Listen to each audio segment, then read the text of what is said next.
It's been 1 week since Alicia Navarro went missing. Her family says she has autism and does rely on medication. Their search for answers and the latest developments in this case.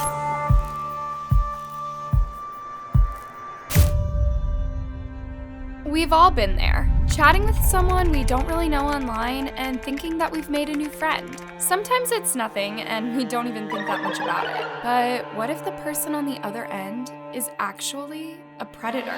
Let's investigate the young girl that was lured and abducted by an online creep.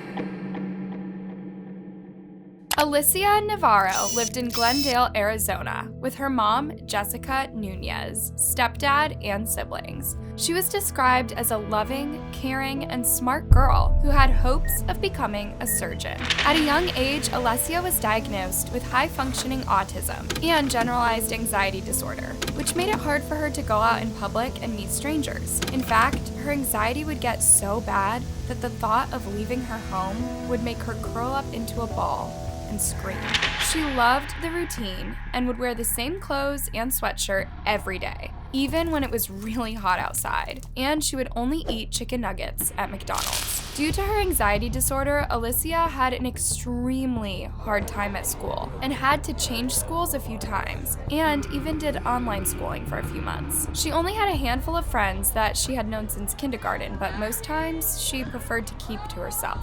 Alicia was exceptionally smart with electronics, and at the age of 11, she developed a strong interest in online gaming.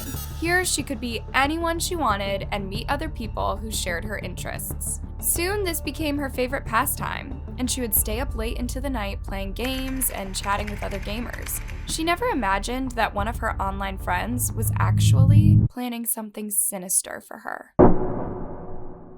Jessica didn't think much of her daughter's newfound hobby. It just looked like something any teenager would be into. Since Alicia was safe in her room, Jessica didn't think that she would be in actual danger. However, one day she accidentally came across some pretty weird chat between her daughter and a strange man.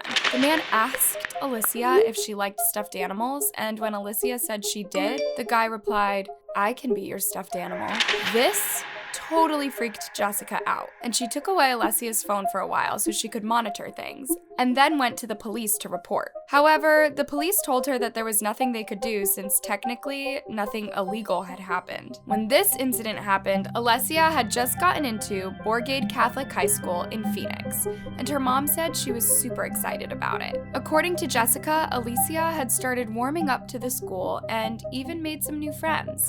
At 14 years old, Alicia, who had once described herself as introverted, nerdy, and shy, had also started going through some pretty noticeable changes. She was now into makeup and even asked her mom to buy her some concealer. She also started wearing perfume, which is something that she would never have done before, due to her aversion to overpowering smells. Her taste in clothes and music had also changed. She now wanted to wear backless tops and was listening to rock bands like Pink Floyd instead of pop music. A few months before she went missing, Alicia had become obsessed with one particular comic book called Demon in a Bottle from the Iron Man series. It cost around $200, but Alicia was so set on having it that her mom finally decided to buy it for her. However, when the comic book arrived, Jessica was surprised to see that her daughter didn't even open it or read it, which was really strange. Alicia had also asked to go to the mall and meet up with some boys from school, which Jessica found pretty weird, but she was happy that her daughter was finally getting out of the house. One of the boys knew Alicia was good with coding and had been trying to get her to join the school's robotics club. When her mom picked her up later that day, she commented about a boy that she and her friends had met with that day, who was quite fit. After this, Alicia started working out and focusing on her health and fitness. Jessica was happy that her daughter was making such progressive changes in her life, and she continued to encourage her. On September 13th, 2019, Alicia's anxiety was very high, and she asked her mom if she could stay home from school. Her mom agreed and decided to take her out so that she could get her mind off of things. She took her to get her eyebrows threaded, and then they went to a chocolate factory. By the end of the day, Alicia's mood seemed to have improved, and she was even smiling and laughing. On September 15th, 2019, at around 1 a.m., Jessica was up and waiting for her husband to get home from work. She heard Alicia talking and laughing upstairs before she came down to get a glass of water. Alicia was cheerful and chatty and asked her mom why she was still up and when she was planning to go to bed. That was the last time Jessica ever saw her daughter again. Later that morning at around 7 a.m., Jessica woke up and prepared breakfast for her husband and 2 youngest children. But Alicia was not up yet. Then Jessica noticed that the back door was open, and when she went out to check the backyard, she discovered several chairs stacked up to a wall at the edge of their backyard. Jessica had a sinking feeling about this, and she immediately ran to check on her daughter. But Alicia was gone. Alicia had taken with her her small black backpack, which had metallic cat ears, in which she packed her perfume and makeup, the Demon in a Bottle comic book, her silver MacBook, and her cell phone. She did not carry any of her chargers, which meant that she had no intention of staying away for long. She also left a note behind saying, "I ran away. I will be back. I swear. I'm sorry. Alicia." Jessica was completely horrified. Her daughter was not used to going anywhere alone or being by herself in public. She was happy at home and had not shown any signs of wanting to run away. Jessica was desperately getting worried, so she called the cops. 911, where is your emergency? I have an autistic girl that is not currently at my house. She must have sneaked out at night. Since Alicia had left a note saying that she's run away, Jessica had to fight hard to get the police to issue a silver alert for Alicia. The alert is mostly used for senior citizens with Alzheimer's, dementia, or other mental disabilities. So for the Glendale police, this was the first silver alert issued for a child.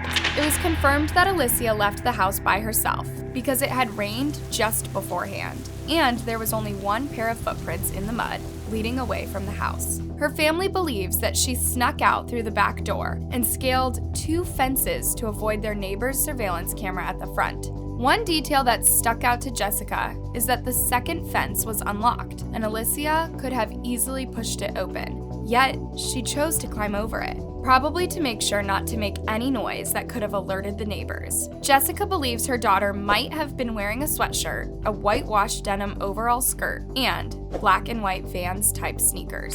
Friday was Alicia Navarro's 15th birthday. It's her 15th birthday. Look at the way I'm celebrating it. But Alicia wasn't at her own party. Jessica desperately searched for Alicia throughout the neighborhood, even going door to door, gathering surveillance footage to see if any one of them could have captured anything suspicious that morning. And one surveillance camera belonging to a neighbor did capture a white truck entering and leaving the neighborhood around the time that Alicia disappeared. On September 20th, just 5 days after she left home, Jessica received a report that Alicia had been spotted at La Parada Park, just over a mile from her home. Jessica quickly ran to the park and talked to several people who confirmed seeing a girl who looked like Alicia walking with a much older man, covered with tattoos, at around 4 p.m. the previous day. Sadly, this was a dead end, and Alicia remained missing.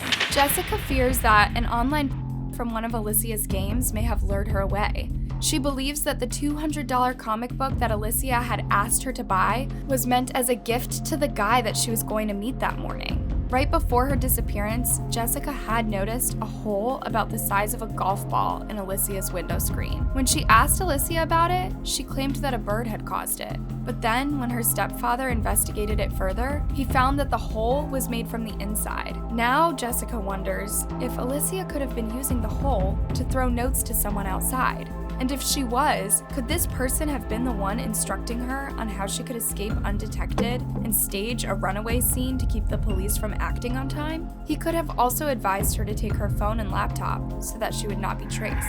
Police and the FBI talked to everyone that was connected to Alicia and went through her online conversation. They learned that Alicia had told some of her friends about her plans to run away. One of the boys that she had gone to meet in the mall said that Alicia had spoken to him about running away and asked him if he wanted to come with her. The other boy also said that he saw Alicia with a burner phone in a backpack, but her mom insists that Alicia had nothing with her when she dropped her off at the mall that day. Investigators also learned that on September 4th, just a few days before she disappeared, Alicia had messaged another friend of hers on Discord.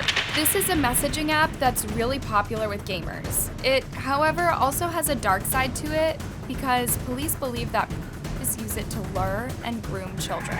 This friend of Alicia was a 20-year-old guy from Oregon that Alicia had been confiding in for a while. She told him that she was selling her Xbox and that now she had a boyfriend. She also mentioned that she was learning how to play electric guitar and was joining a band with one of the other boys from the mall. However, the guy said that Alicia would often make up elaborate stories, and it was hard to know whether she was telling the truth or lying. Still, some witnesses have suggested that Alicia might have been involved in 2 overlapping relationships that both ended in difficult breakups. But unfortunately, none of these tips helped in finding where Alicia was. And what's even weirder is that despite taking her laptop and iPhone with her, none of them have been used since she disappeared.